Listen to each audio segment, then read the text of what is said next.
Stop watching videos, get off your butt, go outside, take pictures, practice, practice, practice. And that's the only way you get better at street photography. And that is lesson number 1. The only lesson you need to know. Bye! I'm joking, of course I have more.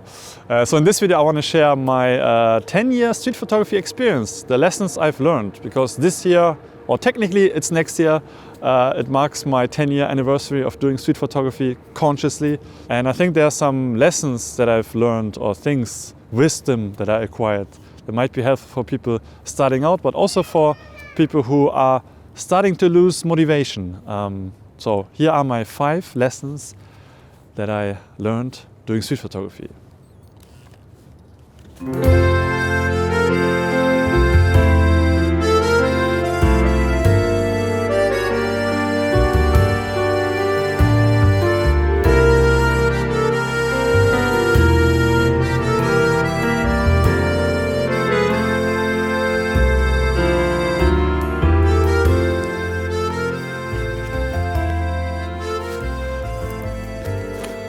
Can you guess what lesson number 2 is? Lesson number 2 is invest in a good pair of insoles. This is definitely something that I wish I did sooner, because we street photographers, we like to walk a lot. And I don't know about you guys, but I tend to forget what time it is. Time just flies by when I do street photography. So it's easy for me to spend a full day without any breaks, 8 hours, 10 hours, 12 hours. Of course, my feet will hurt like hell at the end of the day. But adding insoles to your shoes, doesn't matter if you use comfortable shoes or uncomfortable shoes, insoles are the key. They make your feet more comfortable, they reduce the impact and pressure. So I got these 3 or 4 years ago maybe, and I was with my friend Bello at a shoe store, a sports running shoe store, and he wanted to get a pair of shoes for running. And then one of the staff members told him, you know, you should get some good insoles with your running shoes as well. And then they had this device where you can measure your feet, and then it would suggest you 3 or 4 pairs of insoles. And I thought, oh, I will try it. I just want to see what it is recommending for me. And then I got these 2 or 3 recommendations, and they were like $20. So I said, okay, let's buy them. And then I started using them, and it changed my life. It definitely is helpful. So I recommend getting a good pair of insoles instead of getting a good pair of shoes. Get a good pair of shoes, obviously. I don't have the best shoes right now. I have some boots here. But because I have insoles, it's fine, you know, it's still comfortable. And my filmer David here, why are you wearing summer shoes? What is this? So he definitely needs a pair of insoles. Don't sleep on them. All right, lesson number 3, take coffee breaks, because coffee is your friend. let me get a sip of my cold espresso, because this is the 5th take or something like that. So why take coffee breaks? Obviously street photography can be very exhausting, so you need breaks, and maybe you need caffeine. But I think you shouldn't underestimate the power of being at a cafe as a guest. Not as a photographer, but just as a regular guest. And here's a situation that I'm sure you can relate to.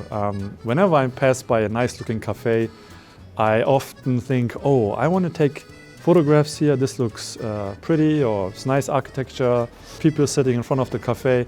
I want to take some photos of them casually, candidly. But the problem is, the moment you stop, all eyes are on you, right? Because the people who are sitting and drinking coffee, they're thinking, you know, is this guy going to get a coffee, or why is he stopping? Why is he looking at us? So what happens is we often take a quick, sneaky hip shot maybe, and then move on.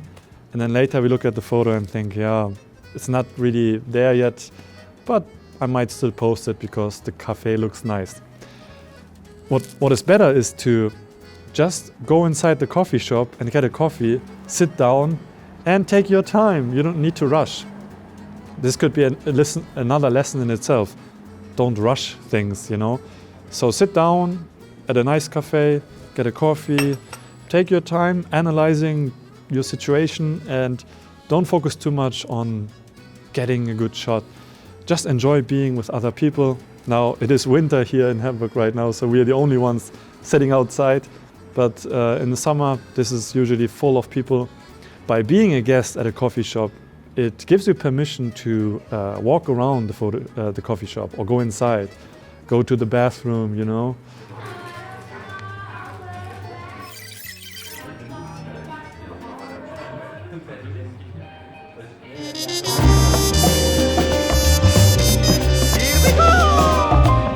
And get a second coffee maybe.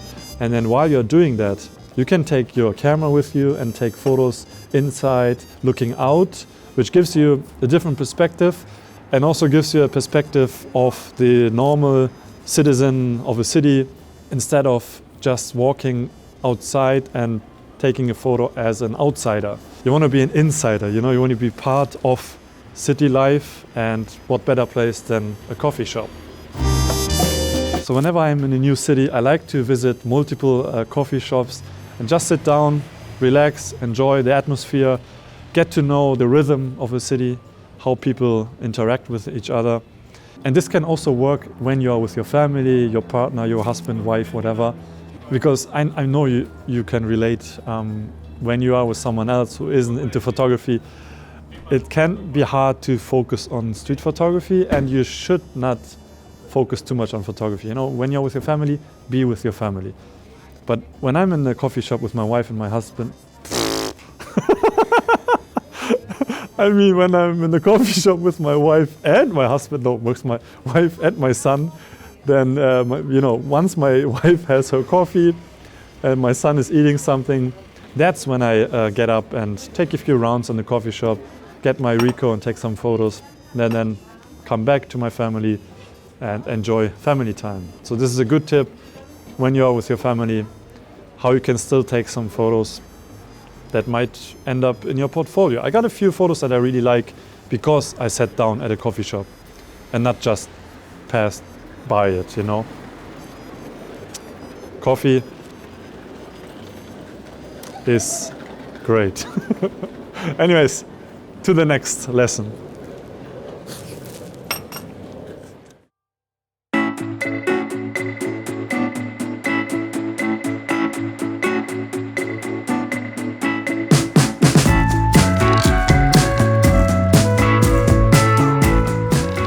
So we are here in the city center. This is Jungfernstieg.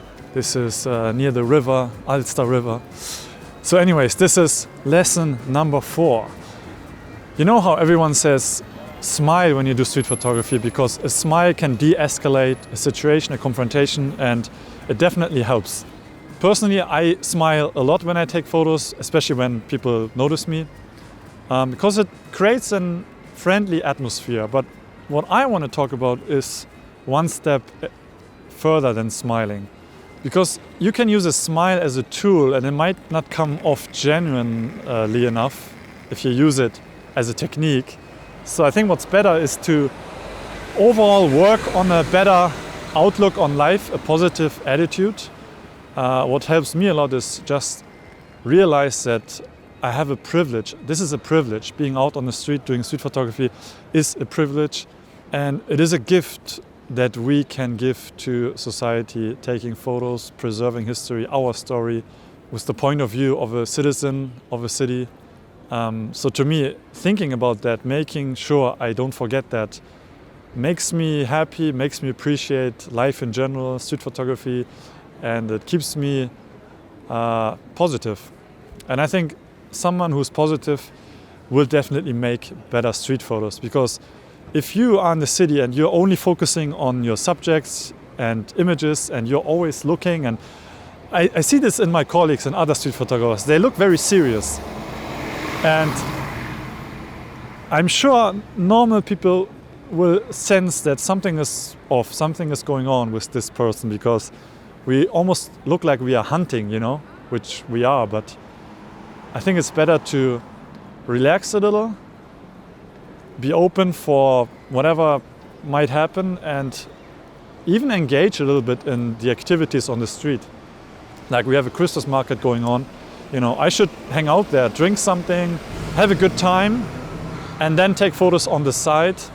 And all the great photographers who take photos of people, they have that appreciation of life, you know. They celebrate life through their photography. At the same time, I know when I have a bad day, it never works out forcing myself being in a good mood. So maybe if you're in a bad mood or have a bad attitude on a specific day, maybe you lost some money or you got fired from your job or whatever, then maybe focus on photography that reflects that. Because it doesn't make sense to try to do people photography if you're not in the right mood. So lesson number 4 is definitely become more positive, enjoy street photography, life in general, and then you will make better street photos. And definitely don't forget to smile. That's also important. For relaxing times, make it mango lemon tea time. Cheers. So we're taking a break here inside the office with a nice view of Hamburg. And I want to talk about lesson number 5. Something that I think is very important to think about, to know, to be sure about. And that is knowing your mission keeps you motivated. And what I mean by that is know why you do street photography. Do you do it because it's trendy now and everyone does it? What is your end goal with your work? What are you going to do with your work? Is it just going to end up on Instagram because you want to participate on the endless grind of posting impressive, creative street photography? Or are you doing it to build up an archive that tells a story of a specific location, a specific state of mind? Why are you doing it? And to me, my answer is I do this because I want to build an archive that that tells a story of the times I was living in, the city, hopefully in an objective manner. Obviously, photography is subjective always, but I think the strength in street photography lies in the amount of photographers doing it, because I have my point of view. Someone else has their point of view. So I want more street photographers doing photos, because at the end, if we preserve these images for the future, we will have a pretty objective point of view of our times, because journalists and news agencies, they will cover historic events. But they might have an agenda behind it or a political bias. But our point of view, we as normal citizens, we should also capture our city, our society. And that's why I think street photography is so valuable for us, for everyone. So when I go out, I have this mission of capturing my city in the best way I can, in the most honest way, hopefully, to leave behind a body of work that tells the story of my city. Now, when someone approaches me on the street and asks me, what are you doing? I don't give them this lecture about my mission, but I tell them, normally I would say something like, I'm a photographer or street photographer, and I take pictures of people and the city to document my city and tell our story, something like that. And usually that's enough. They understand it, and oftentimes they say, oh, that's cool. Good luck with that and stuff like that. And it's good to have an answer, because you don't want to stand there and think about it too long. Because if you don't know what you're doing, how can you convince someone that you're doing something, not something wrong, So that's definitely important. Know your mission.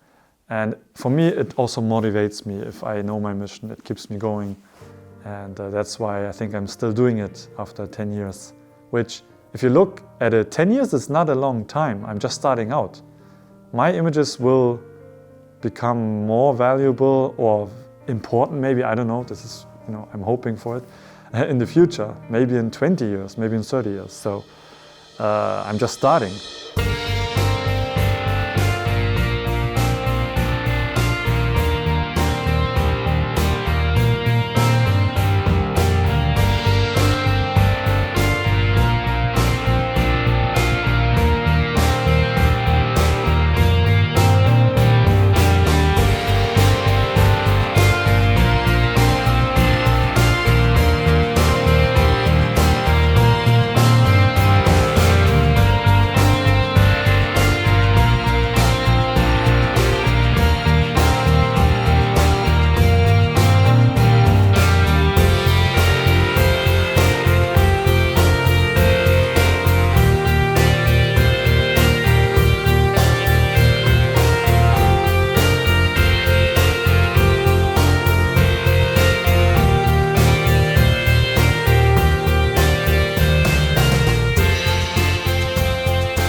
Why are you doing it? Think about it, find your answer, and then keep doing it, and I think you will be fine. I could end this here, but if you think about it on the next level, you know, most civilizations that knew why they're here, you know, to serve God or whatever, to have a purpose in life is important. Because civilizations that didn't know their purpose in life, they do all kinds of weird stuff because, you know, what's the point of living and doing things, of working? If there's no point, if there's no meaning, then you will not create anything meaningful. Okay, we're back outside and I think we are going to end this year. So these were my 5 lessons that I've learned doing street photography for 10 years. I feel like I'm still beginning my street photography journey, and hopefully this video is useful or was of value to you. And I have a few more lessons that I can share. Let me know if you want to see a part 2 of this. And yeah, thank you for watching, and I'll see you next time. Shoot GR _ Hamburg.